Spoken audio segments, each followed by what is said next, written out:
অবশেষে প্রশ্নবিদ্ধ নির্বাচনের পর থেকে সরে আসলো পোশাক মালিকদের সংগঠন বিজিএমইএ। অগাস্ট পরিবর্তিত পরিস্থিতি পার করে শেষ হলো সংগঠনটির দ্বিবার্ষিক নির্বাচনের ভোট গ্রহণ, চলছে গণনা। নির্বাচন সুষ্ঠু করতে সকল কার্যক্রমের মাঝে প্রার্থী ও ভোটারদের প্রত্যাশা, কাঁধে কাঁধ মিলিয়ে কাজ করবেন সকলেই পোশাক শিল্পের উন্নয়নে।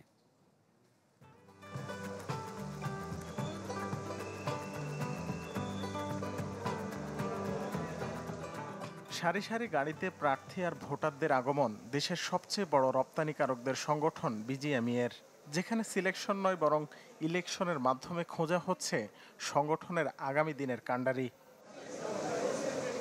প্রশাসক নিয়োগের 7 মাস পর ভোট গ্রহণ চলে সকাল 8টা থেকে ঢাকা চট্টগ্রামের 2টি কেন্দ্রে টানা 9 ঘন্টা। 1864 ভোটারের মধ্যে ভোট পড়েছে প্রায় 88%। নির্বাচনী বোর্ডের কঠোর অবস্থানের মাঝে সকলে চান কাজ করবেন কাঁধে কাঁধ মিলিয়ে। আগামী দিনে যে ক্রাইসিস বিশ্ব বাজারে এবং অভ্যন্তরীণ বাজারে আমরা সবাই সম্মিলিতভাবে মোকাবেলা করে সমাধান করব। ভোটারদের আমাদের দলের প্রতি আস্থা আছে, আমরা শতভাগ আশাবাদী নির্বাচনে আমাদের দল ফোরাম একটা ভালো ফলাফল করবে। সাংঘাতিক ভালোভাবে দিতে পারবে আশা করছি। আপনাদের বাবু ভাইয়ের ব্যাপারে জানেন, মাহমুদ হাসান খান বাবু। It will be the strongest board in BGM ইনশাআল্লাহ, এবং আমরা ফাইট করব করে এটার জন্য।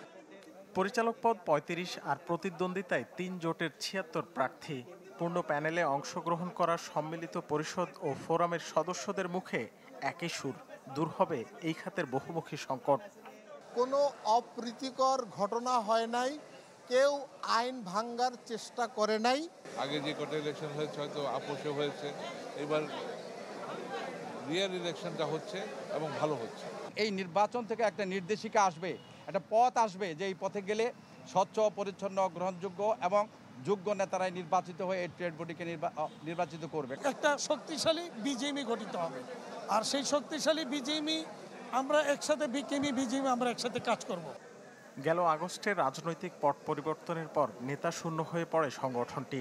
এরপর প্রশাসক নিয়োগ করে নানামুখী সংস্কারের পর এই নির্বাচনের আয়োজন করা হয়। রাকিব হোসেন, চ্যানেল 24, ঢাকা।